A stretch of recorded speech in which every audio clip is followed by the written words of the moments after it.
pediu para pegar alguma coisa no carro da mãe, que foi aberto pelo garoto. As chaves foram encontradas em um moletom do menino que estava no chão da sala. Na mochila, um revólver calibre 32 sem munição, que também pertencia a Andréia. Ao contrário do que foi dito durante a investigação, a perícia não conseguiu definir com o mínimo de exatidão a hora das mortes. Todos podem ter morrido entre a noite de domingo e a manhã de segunda, de acordo com a análise dos corpos. Mas uma informação nova mostra que o casal de PMs havia se alimentado cerca de 2 horas antes de ser assassinado. Peritos do IML encontraram comida não digerida no estômago deles. Ou seja, é provável que as mortes tenham ocorrido logo após o jantar no domingo. Olha, é uma entrevista extremamente polêmica, né? O Major Birigol falou da Atena, vou te dizer por que eu ainda, embasado nos laudos, e agora embasado nos laudos, diferente do que acredita a Polícia Civil, eu não acredito que o menino matou. Eu não acredito que o menino tenha matado todo mundo, depois tenha se matado, que ele é mais uma vítima. Então vamos falar. Tecnicamente, primeiro, é um prazer tê-lo aqui. Da mesma forma. A última vez que o senhor esteve aqui, o senhor me causou um problemão desgraçado, foi todo mundo correndo para me defender. Graças a Deus, Deus me defende, mas os homens também. Foi um rebu desgraçado que eu até liguei para o senhor, preocupado para ver se o senhor tinha acontecido alguma coisa com o senhor, se tinha tido alguma ameaça com o senhor também, porque ameaçaram a família e tal. Foi logo depois da entrevista que nós tivemos aqui. Eu até comentei com o senhor, eu acho que nós mexemos num vespeiro nesse negócio aí, porque a coisa está meio complicada. Agora, o senhor, quando esteve aqui, disse claramente uma coisa. Da Atena, o menino, eu não acredito que o menino tenha matado, eu acredito que isso é treta de polícia, que seria polícia bandido quem tenha matado a família inteira, depois matou o menino, depois armou essa cena do crime. Com os laudos na mão, eu pensei que o senhor fosse mudar de ideia, já que a polícia está provando tudo pelos laudos, pelo menos diz a polícia isso, a Polícia Civil, o DHPP, que pelos laudos o menino matou todo mundo e depois se matou.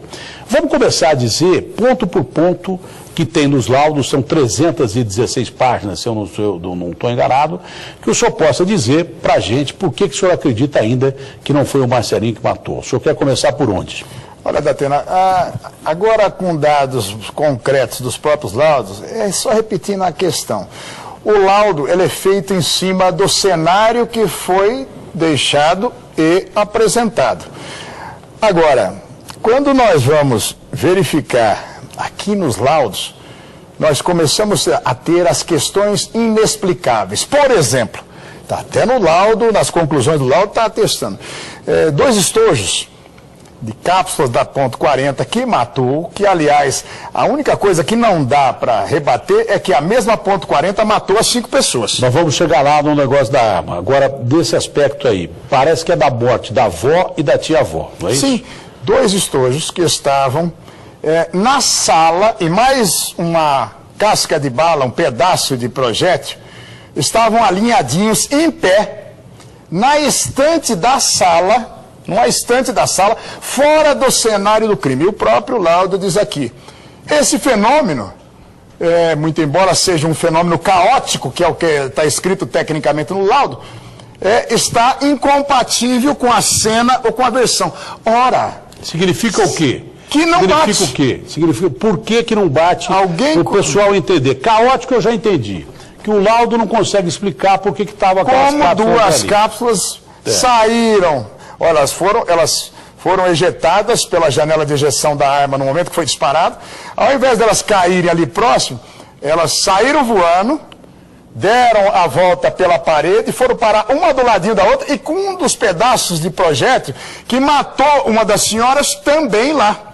Isso no momento nós vamos dizer que não houve violação e da tia-avó, no momento da morte e da tia-avó, num cômodo separado em que foram mortos o pai e a mãe. Sem a menor dúvida. Então, esse fenômeno já deixa claro que nós tivemos alteração na cena do crime. Então, minimamente, só esse fato já demanda uma investigação mais profunda, possivelmente laudos complementares, para tentar justificar esse fenômeno que não bate com a dinâmica do crime que é apresentado. Em primeiro lugar, de forma pericial, não pode ser explicado. Tanto que está aí como que é caótico. Então, como é que o moleque vai atirar dentro de um cômodo, as balas darem a volta pela janela, pela parede, e irem parar em cima da estante ali, alinhadinhas, uma do lado da outra. Então isso aí não vai dar para explicar. Está escrito aqui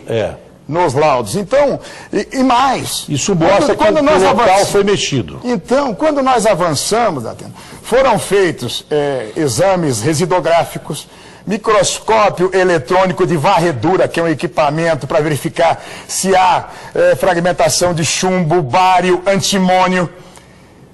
Quando se faz isso nas vestes do menino, na camiseta, na calça de moletom, no blusão que ele estava utilizando, nas luvas que estavam no carro inteiro, no volante, no freio de mão, na maçaneta, todos os resultados são negativos. Aí vem a explicação dizendo que ele não é conclusivo. Portanto, não é conclusivo se nós fizermos uma avaliação mais profunda. E quando nós vamos um pouco mais adiante, aí nós chegamos... Só para explicar para o povão entender, que não tinha vestígio de pólvora, depois do menino atirar 5 vezes, não foram 4, foram 5 vezes, ele atirou uma vez a mais, porque foram 4 as vítimas, ele atirou uma vez mais. Não havia resíduo de pólvora em lugar nenhum do menino e nem nas proximidades. Nem nas vestes, nem na chave do carro, em lugar nenhum no carro. Isso é inexplicável. Essa arma .40, ela é possível que você atire com ela e ela não deixe registro de pólvora em algum lugar? Olha, é possível sim, em 5 disparos, mesmo as pistolas trabalhando fechadas, essa fragmentação de chumbo, de bário, de antimônio, e nesse volume, e uma outra coisa, Datena, não foi feita uma avaliação, pelo menos não está no conteúdo dos laudos até então, um comparativo com essa arma, se ela, estranhamente, sempre quando se dispara com ela, não fica residográfico nenhum, ou não fica fragmentação de nenhum outro tipo de substância. Não foi feito. Então, eu estou dizendo que mais do que nunca, o que nós temos agora de evidência nos laudos, colocam mais interrogações ainda, porque diz, olha, mas não é conclusivo o laudo disso. Quando nós vamos verificar sangue, gente, sangue, se fez uma pesquisa através de sangue. Esse é um ponto que eu vi ontem, numa colocação do Peterson, não sei se foi ontem ou se foi semana passada, que o menino teria vestígios de sangue no tênis, num dos tênis. No pé direito. Seria vestígio de sangue do pai dele, não é? Não. Estão aqui expressos nos laudos. Foi feita a pesquisa sobre o sangue das outras 4 vítimas e o resultado é negativo. Tem uma marca de sangue no tênis direito dele, que é o próprio sangue. Agora, dentro dele? Então, dentro da dinâmica apresentada, esse menino conseguiu fazer os disparos contra todo mundo da família, executou, fez uma asepsia tal, até na sola do tênis, em qualquer local, não tem nenhuma fragmentação de sangue, e quando se dispara, principalmente a curta distância, principalmente com uma munição supersônica, como a .40, ela dilacera muito. Então tem fragmentação. Provocaria muito sangue na sala onde ele matou o pai e a mãe, onde ele teria matado o pai e a mãe. Mas o retorno, e também teria matado onde ele matou a avó e a tia-avó. Mas um retorno nas vestes. Ah, entendi. Espirra. No tênis. Espirra. Então nós vamos numa tese mais 3 locadas ainda. Não, ele conseguiu fazer uma asepsia completa em relação a isso, em todas as circunstâncias. Só ficou um pinguinho de sangue que é dele mesmo. Não havia resíduo de pólvora em lugar nenhum, de onde ele atirou. E nem nele. Nem de chumbo, nem de bário, nem de antimônio. Que são também, não só pólvora, mas são também elementos necessários que se prova quem fez o disparo ou quem não fez o disparo. Que no momento em que ele atirou, das 4 pessoas, não respingou sangue dele, de forma alguma. Poderia ter respingado, não é nem o fato de pisar, mesmo porque diz que ficou uma sangueira desgraçada ali no chão, e deve ter ficado mesmo, porque foram várias pessoas mortas, são 4 pessoas mortas. Mas diz o major, deputado Olímpio, que ele devia estar com uma roupa especial para matar, porque senão teria respingado algum sangue nele. E não ter fragmentação nenhuma, Datena. E muito embora, com todo respeito ao laudo aqui, de dizer que a posição da arma na mão do menino é natural ou é aceitável em relação a um suicida, os legistas peritos são unânimes em dizer que nós temos uma circunstância no suicídio ou do espasmo cadavérico ou catalíptico, como é chamado, ou espasmo plástico, em que há uma contração violenta e se permanece na contração e não dá para se fazer uma simulação dessa contração, que não foi o caso. Ou pela força do recuo da arma, em especial uma ponto .40. O deslocamento, a força resultante, ela é proporcional à velocidade dele e à projeção dele. Então, é uma saída muito brusca para o lado contrário, onde teria disparado. Então, é possível esse cenário que o dedo ficou enroscado na tecla do gatilho? É possível sim, mas muito pouco provável. O que eu estou me dizendo nesse momento... Natural seria o quê? Que tivesse acontecido o quê com a arma? Ou a mão ficar completamente empunhada no espasmo cadavérico, isso... ou bruscamente arremessado para o lado oposto, da onde partiu a bala. Porque é uma arma violenta, é lei da física. Ou você, ao se dar o tiro, não é? O cérebro desliga e o rigor cadavérico, você fecha a mão, a coisa mais natural era prender a arma aqui. Ou então, se acontecer o contrário, antes do cérebro receber a mensagem, ou passar essa mensagem para o músculo, ele faz o quê? Ele dá esse coice e a arma é jogada. É muito mais difícil do que essas duas hipóteses, a arma ter ficado pendurada no dedo.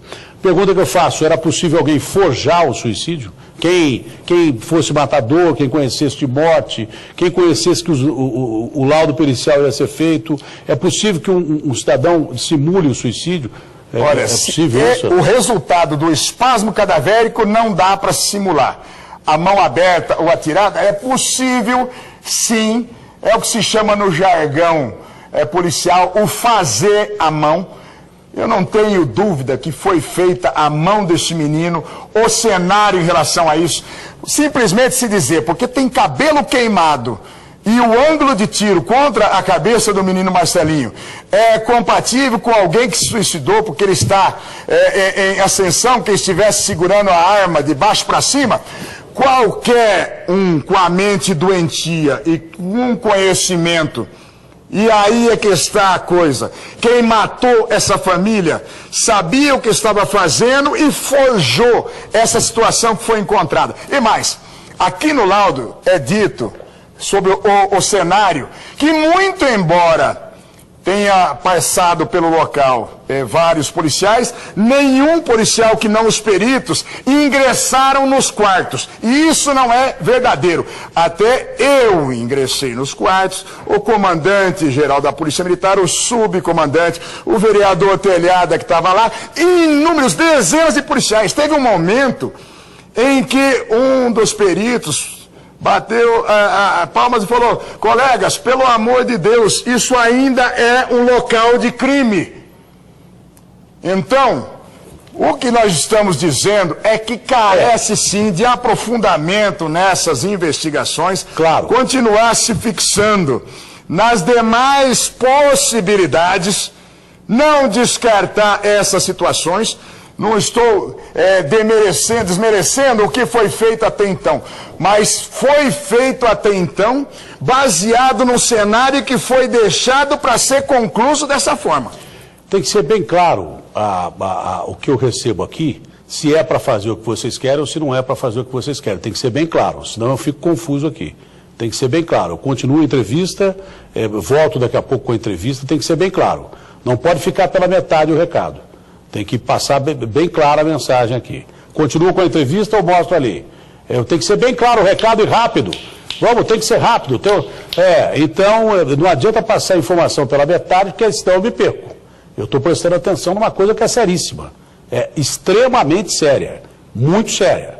Sei que tem um acontecimento aí, mas nós já mostramos 4 perseguições aqui. O que está sendo discutido aqui é um assunto sério. Eu preciso saber se eu mudo ou não mudo. Mudo? Muda ou fico aqui? Tenho que ter a informação rápida.